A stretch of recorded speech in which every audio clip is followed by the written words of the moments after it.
আমরা একটা জিনিস বলি, হ্যাঁ, মানে এই ধরনের মার্কা, যে মার্কাগুলো মানুষের কাছে হাসির খোরাক জন্মায়, এই মার্কাগুলো একটা নির্বাচন কমিশনের মার্কার তালিকায় কিভাবে থাকে, এটা তো তাদেরও রুচিবোধের একটা প্রকাশ। সো তাদের এই জায়গাটা তাদের নিজেদের ঠিক করা উচিত। আমাদের কেন বলে দিতে হবে যে একটা নির্বাচন কমিশনের মার্কায় মূলা, বেগুন, খাট, থালাবাটি এগুলো থাকতে পারে না? মানে দেশে কি মার্কার অভাব পড়ছে? সো এটা তাদের রুচিবোধের একটা প্রকাশ পায় এই জায়গায়। আমরা আশা করছি তারা এটা সংশোধন করবে।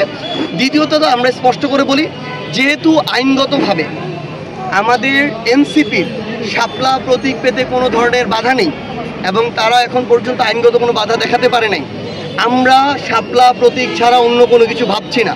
আমরা সর্বশেষ সাদা শাপলা, লাল শাপলা তাদের অপশন দিয়েছিলাম, যদি একান্তই তাদের শাপলার সাথে কিছু অ্যাড করতে হয় এইটুকু করে তারা দিতে পারে, আমাদের দ্বিমত থাকবে না।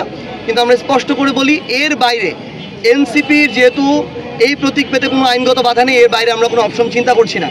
এটা আমরা স্পষ্টভাবে দেখতে পাচ্ছি, এখানে নির্বাচন কমিশন স্বেচ্ছাচারিতা করছে, তারা এখানে ক্ষমতার অপব্যবহার করার চেষ্টা করছে এবং এই আচরণটা অবশ্যই তারা প্রকাশ করছে যখন তারা কারো দ্বারা প্রভাবিত হচ্ছে। সো স্বাধীন একটা প্রতিষ্ঠান কারো দ্বারা প্রভাবিত হয়ে স্বেচ্ছাচারিতা করবে, এটা আমরা কখনোই মেনে নিতে পারি না।